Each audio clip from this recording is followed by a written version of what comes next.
What's up mga ka-Big Bites? Brooks suspended na. Grabe ginawa sa Game 3. Pero bago ka sana magpatuloy sa panunood ay huwag mong kalimutang mag-subscribe sa aking YouTube channel. Pag-usapan muna sandali natin itong si Jimmy Butler. Alam naman kasi natin na hindi siya nakapaglaro sa crucial Game 3. Okay naman daw siya at maayos naman ang pakiramdam niya. Kaya kailangan lang daw ng pahinga. Pero ito ang mabigat sa balitang ito, dahil ayon sa multiple sources ay babalik na daw siya sa Game 4, ready to play na nga daw talaga siya at may clearance na mula sa doktor para maglaro. Expect daw natin na handang-handa na siya. Mukhang delikado na ang Houston Rockets dito, dahil kung nanalo ang Warriors sa Game 3 nang wala ang kanilang superstar na si Jimmy Butler, paano pa kaya sa Game 4 na magbabalik na siya? Mukhang lagot na talaga ang Rockets.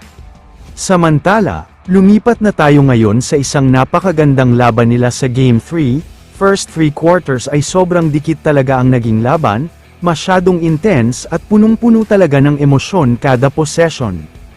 Pero sa fourth quarter ay dito na nagsimulang mag-init si Gary Payton II, dahil 9 straight points ang ginawa niya, pinaghalong tres, drive, hustle plays at kung ano-ano pa. Kaya medyo nahirapan talaga ang Rockets dito. Pero mas nahirapan sila ng mag-takeover mode na itong si Steph Curry. Sunod-sunod talaga ang mga malalayong tres niya. Kahit nga ang best defender ng Rockets na si Dillon Brooks ay wala talagang nagawa para pigilan siya. Kaya naman nakuha na ng Warriors ang 2-1 series lead. Pero kahit nanalo nga sila ay hindi yan ang pinaka-pinag-usapan ng lahat. Dahil nag-trending dyan ang ginawa niyang dirty play kay Steph Curry na hindi tinawagan ng foul. Nag-tres kasi si Steph Curry dito, pero biglang sumabay si Dillon Brooks, pero kung mapapansin niyo sa video ay tila walang balak na mag-contest si Brooks, ang ginawa lang niya ay dumiretso sa dibdib ni Curry pero wala pa din foul. Alam naman natin na sobrang controversial talaga ang Rockets lalo na noong Game 2 dahil kay Coach Ime Udoka. Kaya mukhang totoo nga talaga na isa sa mga game plan nila ay makapanakit ng kalaban nila.